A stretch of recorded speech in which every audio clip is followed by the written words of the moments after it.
Hai netizen suara.com, balik lagi di Throwback Crime yang akan membahas dan mengulas kasus-kasus kriminal yang pernah terjadi ataupun dilakukan oleh warga negara Indonesia. Bareng gue, Sylvie Damanik.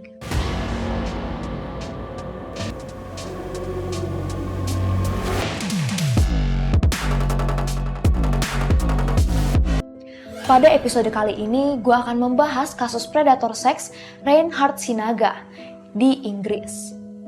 Sebelum gue bahas lebih lanjut kasus ini, jangan lupa like, komen, dan subscribe video ini.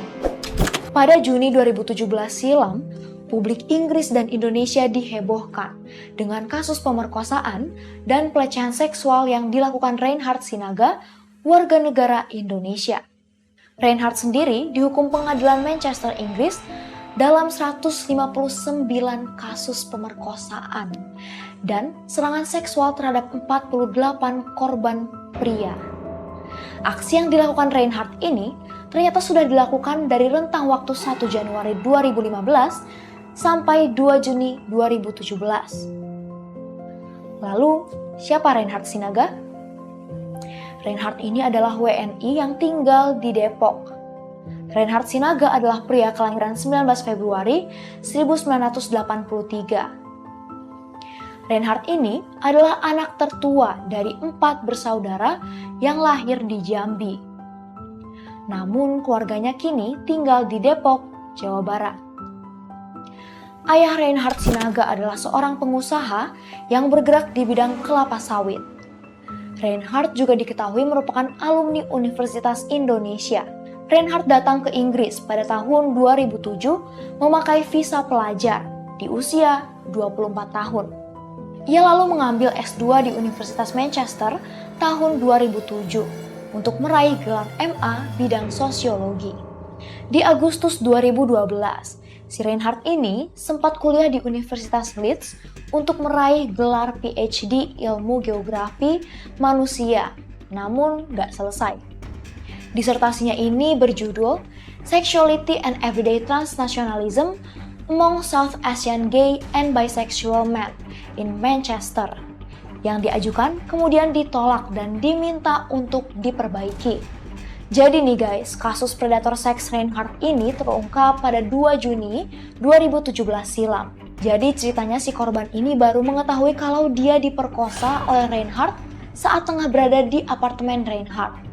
Awalnya, si Reinhard ini membawa pria tersebut ke apartemennya dan membius korbannya dengan minuman. Saat si korban sudah nggak sadar, si Reinhard langsung melakukan aksi bejatnya. Ternyata si korban ini nggak lama sadar usai diberikan minum oleh Reinhard. Nah pas sadar, si korban kaget dong melihat si Reinhard udah nggak berbusana. Si korban ini pun berusaha melawan. Akhirnya mereka berkelahi hingga Reinhard terluka dan dibawa ke rumah sakit. Si korban ini lalu diinterogasi sama pihak kepolisian dan ditangkap karena si korban ini malah dituduh melakukan penyerangan terhadap Reinhard. Jadi pas perkelahian, si korban ini sempat ngambil ponsel Ray. Dari ponsel yang diambil, si korban ini akhirnya terkuak bahwa si Reinhard adalah predator seks. Akhirnya, polisi mengecek dan menemukan beberapa video pemerkosaan. Lalu, polisi langsung menelusuri para korban dari Reinhard. Identitas para korban terungkap lewat profil akun Facebook yang diunduh Reinhard di HP-nya.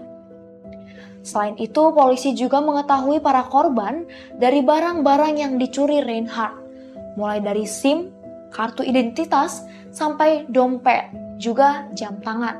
Reinhard pun ditangkap dan didakwa dengan sejumlah pemerkosaan dan kekerasan seksual. Jadi, pas penyidikan ini, satu persatu si korban Reinhard ditemukan. Dari hasil penyidikan, ditemukan ratusan adegan yang ada di video dan foto yang didokumentasikan oleh Reinhard sendiri. Jadi para korban yang teridentifikasi dari tangkapan layar video itu nggak tahu guys kalau mereka pernah jadi korban pelecehan seksual Reinhard Sinaga. Jadi guys, dari rekaman CCTV, si Reinhard ini sering meninggalkan apartemennya tengah malam. Dari salah satu hasil rekaman, Reinhard kembali ke apartemen dalam waktu 60 detik. Dengan pria yang muda dan lalu diperkosa. Jadi, korban-korban yang disasar ini adalah korban yang lagi mabuk. Polisi juga menyebutkan aksi bejat yang dilakukan Reinhardt ini dilakukan di hari Kamis sampai Minggu dari mulai pukul 19 hingga pukul 1. Jadi guys, modus operandi yang dilakukan si Reinhardt ini menurut kepolisian Manchester Raya yakni mengajak korban yang tampak rentan setelah mabuk atau tersesat di sekitar tempat tinggalnya di kawasan ramai di Manchester, Inggris. Lalu, si Reinhardt ini memasukkan obat yang dicurigai adalah GHB, obat bius yang menyerang sistem syaraf. Setelah itu, Reinhardt melakukan serangan seksual kepada korban. Singkat cerita nih guys, kasus Reinhardt pun disidang di Manchester Crown Court selama 4 tahap. Sidang tahap pertama itu pada tanggal 1 Juni sampai 10 Juli 2018 dengan 13 korban. Tahap kedua pada 1 April sampai 7 Mei 2019 dengan 12 korban. Dan tahap ketiga pada 16 September sampai 4 Oktober 2019 dengan 10 korban. Sehingga total terdapat 159 dakwaan atas 48 korban pria. Dan sebagian korban diperkosa berkali-kali. Jadi seorang korban yang pertama memberikan kesaksiannya pada sidang tahap 4 pada tanggal 3 Desember lalu. Korban ini mengatakan tidak sadarkan diri setelah ditawari minuman keras oleh Reinhardt pada malam sebelumnya. Korban yang ketika itu memang sudah dalam kondisi yang sudah cukup mabuk saat meninggalkan klub malam usai bertengkar dengan pacarnya. Akhirnya, pria itu bersedia diajak ke apartemen Reinhardt tengah malam. Si Reinhardt ini tampak baik. Keesokan harinya, si korban ini bangun dengan kepala yang berat setelah mabuk. Nah, pas bangun, dia kaget dong ngelihat celananya udah terbuka dan si korban ini lalu tanya ke si Reinhardt. Tapi cuma dijawab, ya korban memang tak sadarkan diri. Jadi dari awal persidangan si Reinhardt ini selalu ngebantah. Dia klaim kalau hubungan seksual itu dilakukan atas dasar suka sama suka.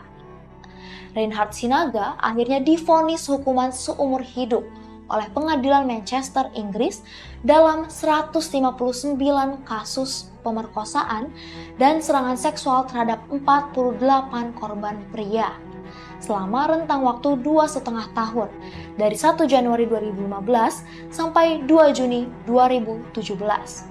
Jadi antara 159 kasus tersebut terdapat 136 pemerkosaan, di mana sejumlah korban diperkosa berkali-kali guys. Parah banget ini si Reinhardt. Hakim Susan Goddard dalam putusannya pada Senin 6 Januari 2020 menggambarkan Reinhardt sebagai predator seksual setan. Tidak akan pernah aman untuk dibebaskan, sehingga hakim memutuskan Reinhardt harus menjalani minimal 30 tahun masa hukumannya sebelum boleh mengajukan pengampunan.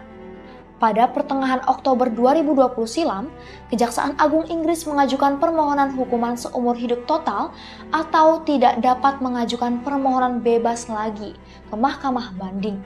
Jaksa dari Kejaksaan Agung Michael Ellis saat itu mengatakan kasus pemerkosaan itu menyangkut kejahatan seksual yang begitu berat. Oke, itu tadi guys yang menggemparkan warga Indonesia dan menjadi kasus pemerkosaan berantai dalam sejarah Inggris. Terima kasih untuk semua yang sudah tonton video ini sampai akhir. Jangan lupa untuk nonton episode selanjutnya.